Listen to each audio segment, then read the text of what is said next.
انجاز بالنسبه لي اليوم، ترى سويت انجاز عظيم.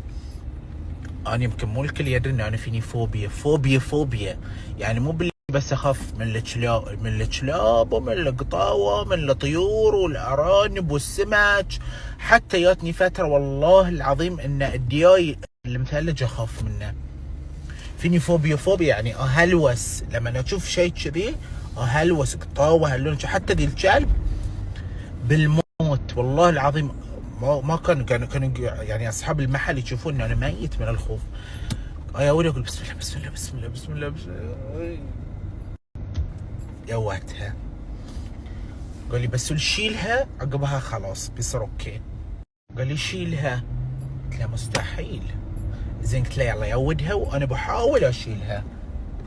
قمرت انا قلت بسم الله وش قالها، بس اكتشفت ان انا حدي هذه الحجم. اما تجيبون لي خيل كنا خيل، قصدي كلب كنا خيل، لا كانت صدق كانت ما اقدر. في كلاب يخارعون، كل ناب عليها طول ضروس واظافه يعني صدني يلا قرم زندي واي شفكه.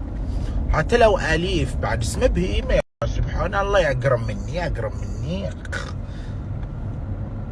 لا بس استوناس بس القطاوه استغفر الله العظيم ولا ما دونيهم شعر ولوعه وذول القطاوه تاكلته مش تشرد انت الله يعينك.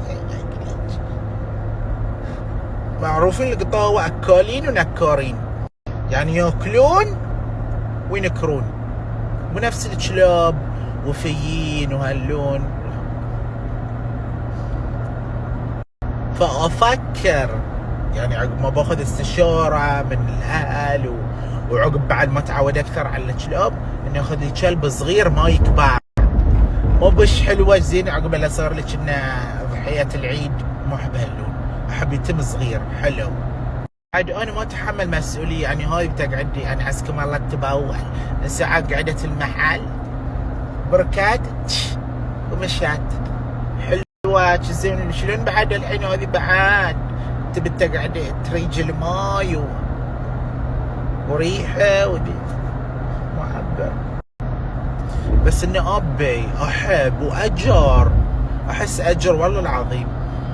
في ناس يقول مو بزين يعني ما ادري شنو الملايكه البيت او شيء كذي عندكم كلب او هاللون، بس انا من وجهه نظري يعني اوكي ممكن صح، بس انه احس اجر من وراهم والله. يعني هذه قصدي انا اجر، هذا اللي نروح تهتم فيهم خاطري صراحه.